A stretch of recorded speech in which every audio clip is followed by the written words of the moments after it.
सहाद्रीय और स्नेह के साथ हम लोगों का स्वागत किया है, उसके प्रति आभार प्रकट करने के लिए मैं आपका धन्यवाद देता हूँ।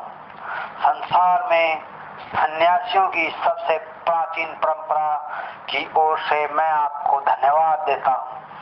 धर्मों की माता की ओर से मैं धन्यवाद देता हूँ और सभी संप्रदायों एवं मतों के कोटि कोटि हिंदुओं की ओर से मैं धन्यवाद देता हूँ।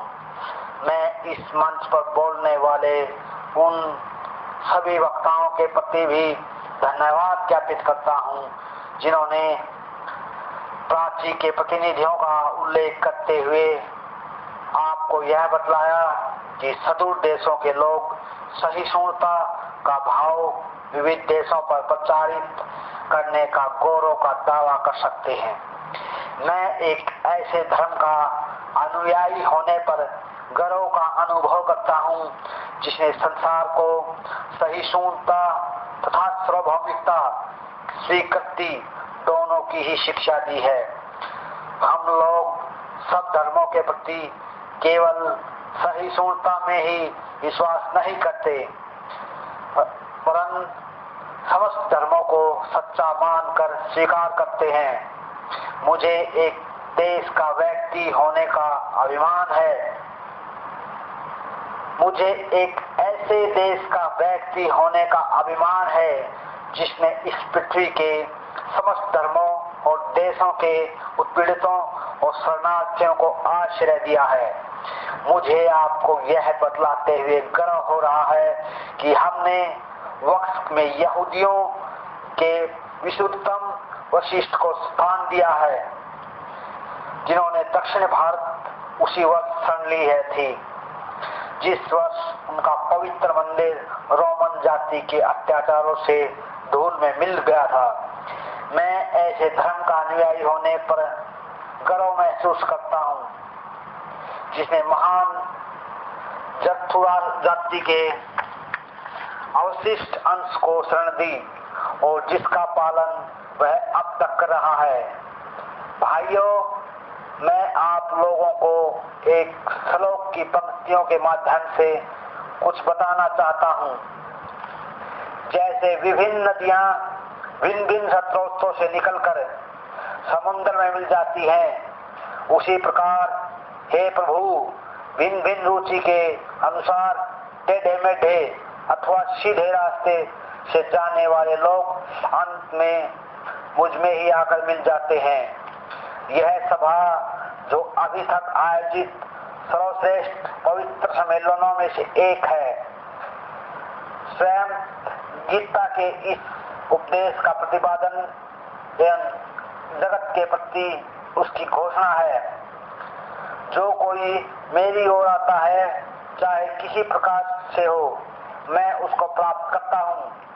लोग भिन्न भिन्न मार्ग द्वारा प्रयत्न करते हुए अंत में मेरी ओर आते हैं, ऐसा गीता में कहा गया है। सांप्रदायिकता, हठधर्मिता और उनकी वंशधर धर्मांधता इस सुंदर पृथ्वी पर बहुत समय तक राज कर चुकी है। वे पृथ्वी को हिंसा से भरती रही है, उसको बारंबार मानवता के रक्त से नहलाती रही है, सभ्यताओं को विध्वंस करती और पूरे पूरे देशों को निराशा के गर्त में डालती रही है।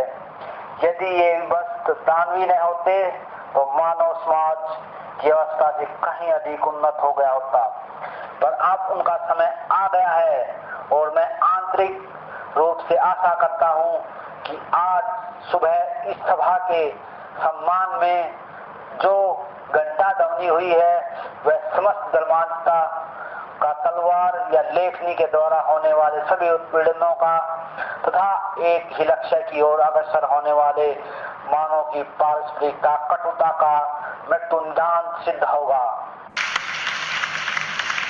इस भाषण के बाद अमेरिका में उनका अत्यधिक स्वागत हुआ।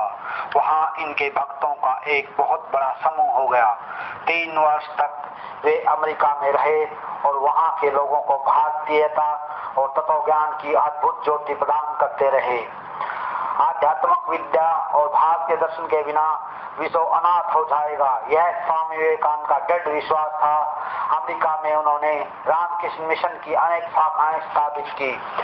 अनेक अमेरिकन विद्वानों ने उनका शिष्यत्व ग्रहण किया। उन्हीं का व्यक्तित्व था जिसने भारत एवं हिंदू धर्म के गौरव को प्रथम बार विदेशों में जागृत किया। धर्म एवं तत्व ज्ञान के सम्मान, भारतीय संस्था की प्रेरणा का भी उन्होंने नेतृत्व किया।